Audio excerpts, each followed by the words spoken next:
Bem, estamos de volta aqui para esse nosso momento de reflexão quaresmal, de oração quaresmal, certo? Preparando bem o nosso coração para esse tempo forte na nossa vida.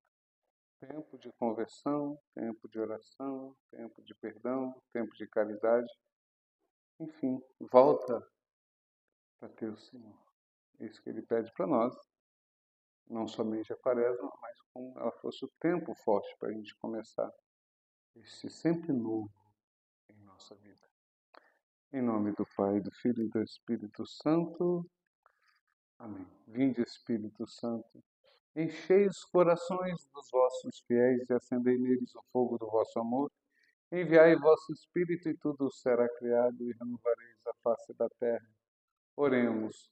Ó Deus, que instruístes os corações dos vossos fiéis com a luz do Espírito Santo, fazei que apreciemos retamente todas as coisas, segundo o mesmo Espírito, e gozemos sempre da sua consolação. Por Cristo, Senhor nosso.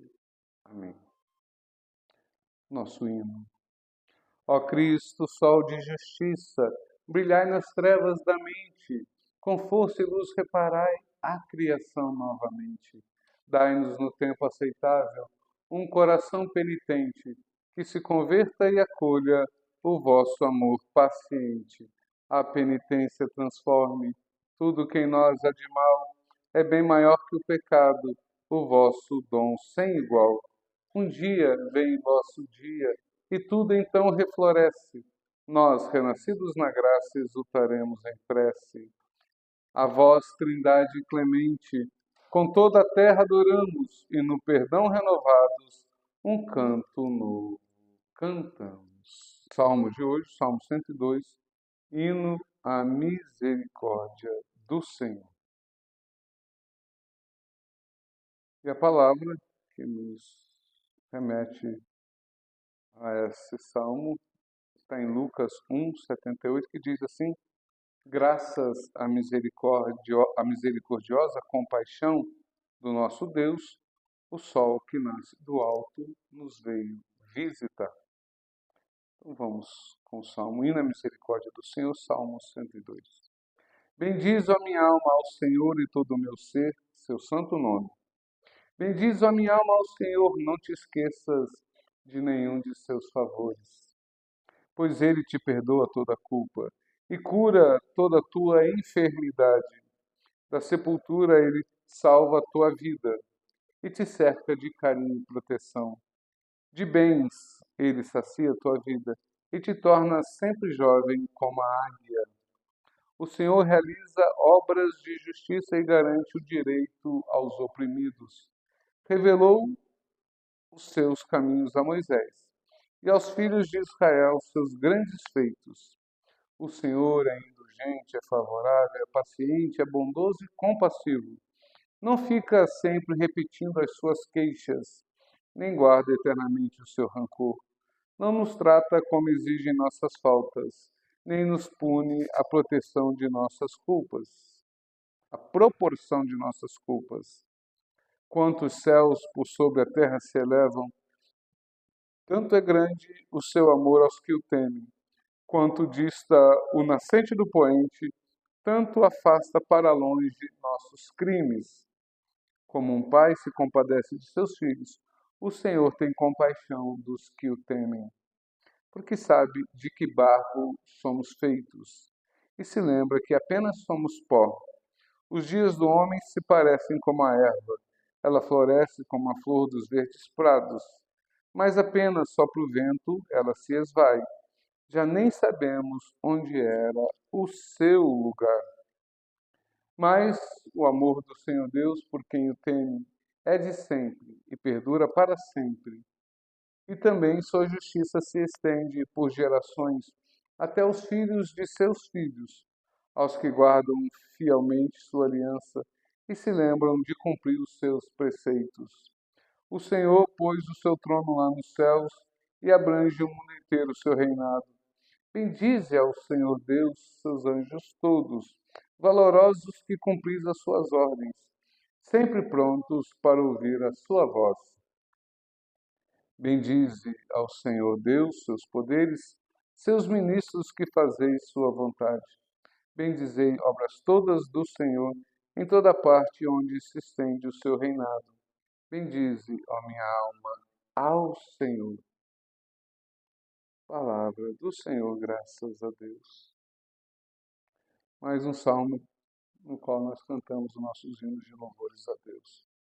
Bendizendo nossa alma ao Senhor, as maravilhas do seu amor, né? Como podemos nós esquecer de tantas graças que Deus nos concede? Não é verdade? A palavra mesmo diz, em tudo dai graças, porque tudo é um grande hino à misericórdia de Deus.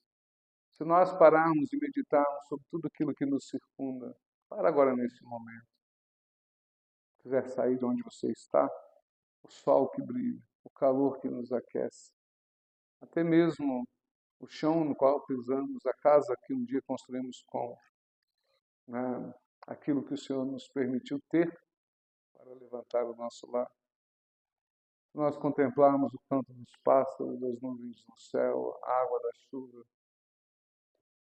Tudo canta um grande hino. O mundo canta seus louvores, as criaturas cantam seus louvores a Deus. E nós, como seres inteligentes, muito mais deveríamos nós, porque além de tudo isso, nós temos a razão e a fé que nos orientam sempre para Deus. Por isso, olhamos a sua misericórdia, olhamos seu amor para com as criaturas, especialmente as maravilhas que Deus faz na nossa existência. Nosso corpo, a gente parar para pensar, esse cérebro que funciona, que nos faz pensar, esse ouvido que nos faz escutar, a boca, a pronúncia das vozes, a saúde que temos, tudo que somos, os milhões de processos químicos que acontecem no corpo humano a cada instante de nossa vida. Tudo é um grande louvor a Deus. Se o nosso corpo, né, canta os seus louvores a Deus pelo seu funcionamento, que nossa alma também glorifique ao seu Senhor. Amém. Muito bem, vamos à catequese das cartas de São Máximo Confessor Abade, século VII. O tema é a misericórdia do Senhor para com os pecadores que se convertem. Os pregadores da verdade e os ministros da graça divina, todos os que desde o princípio até os nossos dias, cada um a seu tempo, expuseram a vontade salvífica de Deus, dizem que nada lhe é tão agradável e conforme a seu amor como a conversão dos homens a Ele, com sincero arrependimento. E para dar a maior prova da bondade divina, o Verbo de Deus Pai, ou melhor, o primeiro e único sinal de sua bondade infinita, num ato de humilhação que nenhuma palavra pode explicar, num ato de condescendência para com a humanidade, dignou-se habitar no meio de nós, fazendo-se homem, e realizou, padeceu e ensinou tudo o que era necessário para que nós, seus inimigos e adversários, fôssemos reconciliados com o Pai e achados de novo a felicidade eterna, chamados de novo à felicidade eterna que havíamos perdido. O Verbo de Deus não curou apenas nossas enfermidades com o poder dos milagres. Tomou sobre si nossa fraqueza, pagou a nossa dívida, mediante o suplício da cruz, libertando-nos dos nossos muitos e gravíssimos pecados, como se fosse culpado, quando na verdade era inocente de qualquer culpa. Além disso, com muitas palavras e exemplos, exortou-nos a imitá-lo na bondade, na compreensão e na perfeita caridade fraterna. Por isso dizia o Senhor: eu não vim para chamar os justos, mas sim os pecadores à conversão. Lucas 5:32.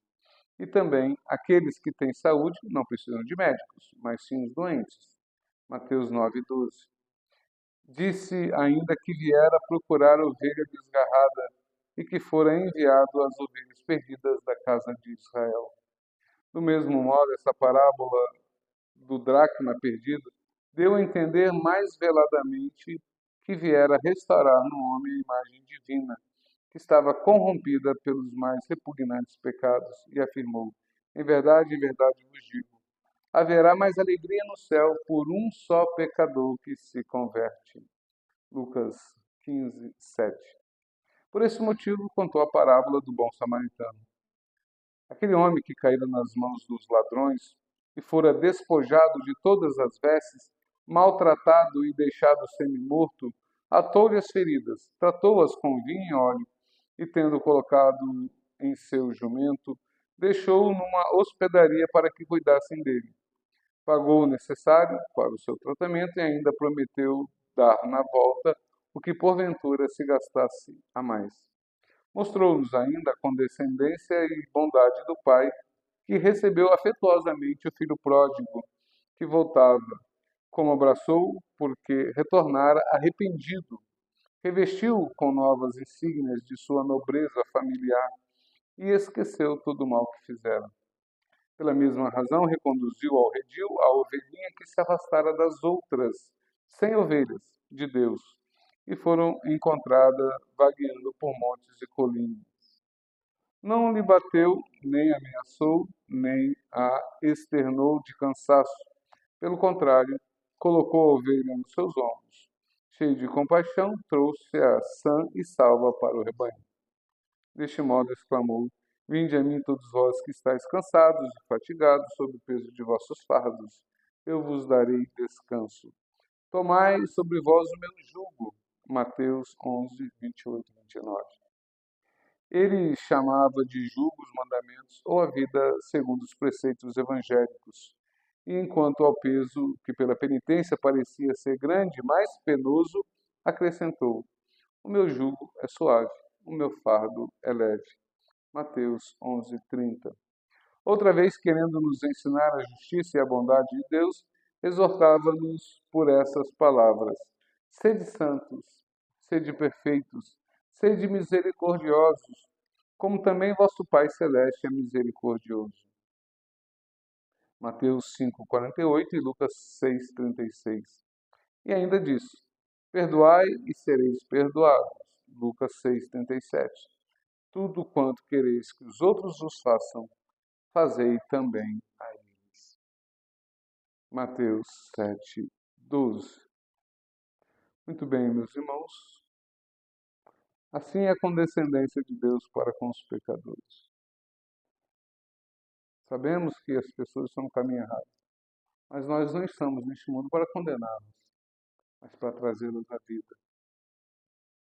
Se tornam inimigos de Deus, sem dúvida, pelos pecados, mas Deus nunca quis apontar dedo e dizer qualquer coisa contra. Justamente o contrário. Como aquele filho pródigo que sai para o mundo, pega os seus bens, gasta tudo com as meretrizes, sofre, padece, mas arrependido volta. O pai é aquele que acolhe, não é aquele que expulsa. Assim deve ser a nossa vida, assim deve ser a igreja. Eu digo sempre, às vezes as pessoas não sei se compreendem ou não, mas eu digo que a igreja não é o local só dos justos, daqueles que estão no caminho certo, mas a igreja também é o local daqueles pecadores que estão buscando. E a gente sabe que o processo, às vezes, ele é meio doloroso. Às vezes a conversão é dolorida, sabe? Conforme a gente vai buscando. Por isso que a igreja está sempre como mãe de portas abertas. Não para compactuar com o pecado, mas para acolher o pecador. Para dizer para ele que ele está errado. Para oferecer como o Pai das misericórdias, né? Sandália aos pés, um banho, né? Anel no dedo. Anel significa a família, né? O brasão da família, aquela coisa. Então, quer dizer, a igreja é o local daqueles que estão no caminho da perfeição, mas é o local também no qual as portas são abertas para os pecadores, não para fazer arruaça, mas para buscar a misericórdia. Eu digo isso. No mundo, a igreja está aqui para mostrar e ser a imagem do próprio Deus. Assim seja. Amém. Sede misericordioso, como o vosso Pai é misericordioso. Deus abençoe a todos. Assim seja. Amém. Em nome do Pai, do Filho e do Espírito Santo.